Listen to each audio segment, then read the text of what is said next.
Hi guys, and welcome back to yet another deep dive into the magical world of Harry Potter. Today we unveil the mystique surrounding the most powerful witches ever known in the enchanting realm of Harry Potter. It is important to note that this list does not focus on combative magic alone, but instead focuses on magical abilities and achievements in general. So the third spot would not necessarily beat the fourth spot in duel, but instead she would have seemingly more advanced magic and more impressive magical achievements. Taking the sixth spot we have Molly Weasley. Molly Weasley is undoubtedly a formidable and influential witch in the Harry Potter universe, but when it comes to the most powerful witches of all time, she might not typically be included in that category. However, in my opinion, she should be, so let's discuss her strengths and contributions within the wizarding world. First of all, Molly's prowess in household magic is second to none. Her ability to effortlessly wield magic for everyday tasks underscores a deep understanding of the magical arts. Whether it's using a simple cleaning charm or mending a broken item, she exhibits a high level of magical finesse. The Burrow itself is a testament to Molly's mastery over domestic magic. The house is filled with ingenious enchantments that seamlessly integrate magic into the fabric of daily life. From self-cleaning dishes to charmed brooms for sweeping, these enchantments make the Weasley household both charming and practical. However, Molly's magical touch extends beyond mere convenience. Molly was a very loving person and the epitome of a good mother, loving all her children dearly and often came to regard close friends as family too. Motivated by her love for her family, Molly bravely took on Bellatrix Lestrange, eventually ending the life of this dark Death Eater to defend her daughter Ginny. How Molly precisely managed to kill Bellatrix is up for debate, and you can hear more about it in my detailed video about the fight. However, there is one theory in particular I like about this fight that I thought I'd share with you today, since this could be a true testament to her power. The theory states that Molly Weasley, through the power of love for her family and desperate need to protect them, somehow managed to tap into an ancient form of magic, kind of like how Harry Potter's mother Lily used the power of love to protect Harry even beyond the grave, since we know that love, according to some, is the oldest form of magic of all. However, there's one more reason as to why some people believe that Molly Weasley used ancient magic. In the Hogwarts Legacy game that was released back in February of 2023, we see that one of the ancient magic finishes in that game has a remarkable resemblance to how Molly killed Bellatrix. And since ancient magic is perhaps the most powerful form of magic possible, Molly Weasley must have been an extremely powerful witch. Next up, we have another extremely powerful witch. However, this witch was instead a trusted follower of the Dark Lord, a witch that was later killed by Molly Weasley. Have you guessed it yet? Well, I am of course talking about Bellatrix Lestrange. Bellatrix, although extremely wicked,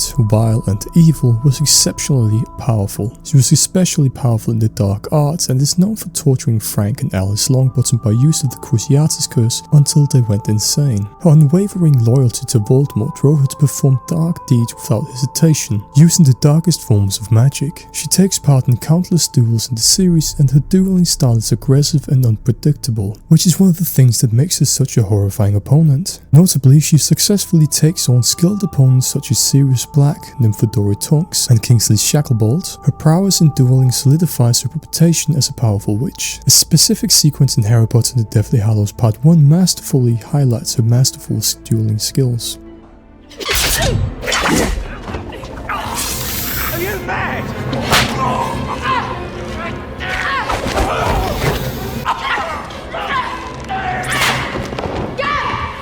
Bellatrix's confidence in her abilities can't be ignored. Her arrogance can be a source of strength as she often plays with her opponents, allowing her to take risks and catch them off guard. However, the underestimation of her opponents was what ultimately cost her her life. By playing with her opponent, she puts herself unnecessarily in harm's way. It happens multiple times throughout the series, including the scene in which she kills Sirius Black. She runs off screaming and laughing, "I killed Sirius Black," while Harry chases her down. Eventually, she did it while fighting Molly Weasley and got a taste of her own medicine. Nonetheless, she was extremely powerful and deserves a spot in the 6 most powerful witches of all time. Next up, we have one of the most beloved teachers Hogwarts School of Witchcraft and Mystery has ever seen. This professor, although often hiding it behind a hard shell, has a loving heart and will do anything for her students. She has a heart of a lion, which reflects the Hogwarts house which she is head of. Yes, Minerva McGonagall is truly an amazing character in the beloved Harry Potter series, and most importantly of all, she is extremely powerful. Let us dive a bit into the details of what made her one of the most powerful witches of all time. McGonagall was an exceptionally powerful and talented witch, having inherited such talents from her mother and great-grandmother.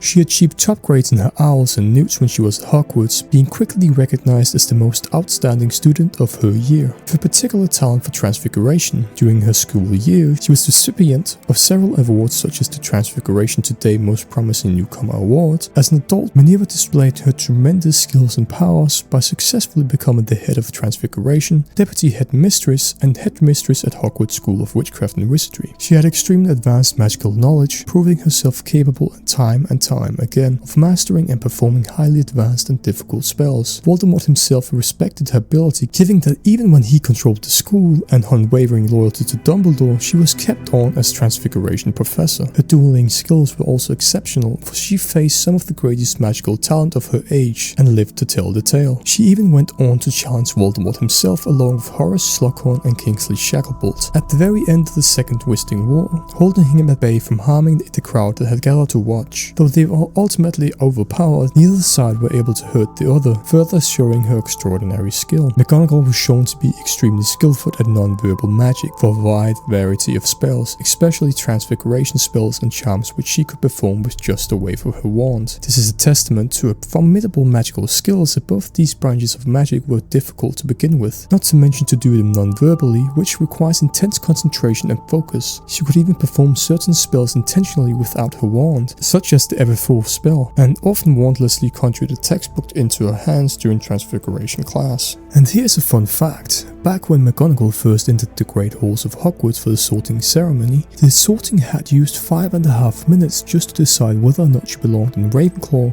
for cleverness or in Gryffindor for a brave heart and loyal soul. This made McGonagall a hat stall. A hat stall is a person who takes more than 5 minutes to be sorted into a house, due to the hat being so in doubt, and it is an extremely rare occurrence, typically only appearing once every 50 years. This just shows how many great qualities McGonagall is made of. Lastly, due to her love for transfiguration, she became an animagus, which is a person who willingly can transform into a certain animal at any given moment in time. We get to see her animagus form already in the very first scene of the very first movie. She was truly a brave and good-hearted witch, and more powerful than most could ever dream of. Moving on to the top 3, we have Helga Hufflepuff, who is one of the great founders of Hogwarts. The 4 founders of Hogwarts are broadly considered some of the most powerful witches and wizards of all time. They are widely thought to have possessed power that was entirely incomparable to most witches and wizards of their time. Helga Hufflepuff, unlike some of the other founders of the magical school Hogwarts, was truly kind-hearted and didn't have an elitist mentality. She wanted equality in education above all, and didn't care for whether or not students were pure bloods or born to Muggle parents. She wasn't competitive, and her power resides not in combative magic. Although we don't know much about her feats in magic, we do know that she was exceptionally gifted in charms. For one, she supposedly assisted the other founders in the creation of the sorting hat. She was also very gifted in food-related charms. Hufflepuff's emphasis on loyalty and friendship highlights her emotional intelligence and understanding of the importance of a strong relationship. Her ability to foster a sense of unity and camaraderie among her students speaks to her interpersonal skills and leadership qualities. Her expertise in magical education is evident in the curriculum she helped establish at Hogwarts. Furthermore, her emphasis on practical skills, dedication, and diligence shows a nuanced understanding of magical learning that goes beyond raw power. This approach continues to benefit students to this day. Hufflepuff's house continues to produce exceptional witches and wizards who embody her values, which suggests that her teachings and philosophies have a lasting impact on her students, contributing to their personal growth and magical development. Helga Hufflepuff's power isn't necessarily tied to flashy displays of magic, but rather to her visionary leadership, commitment to fairness and inclusion,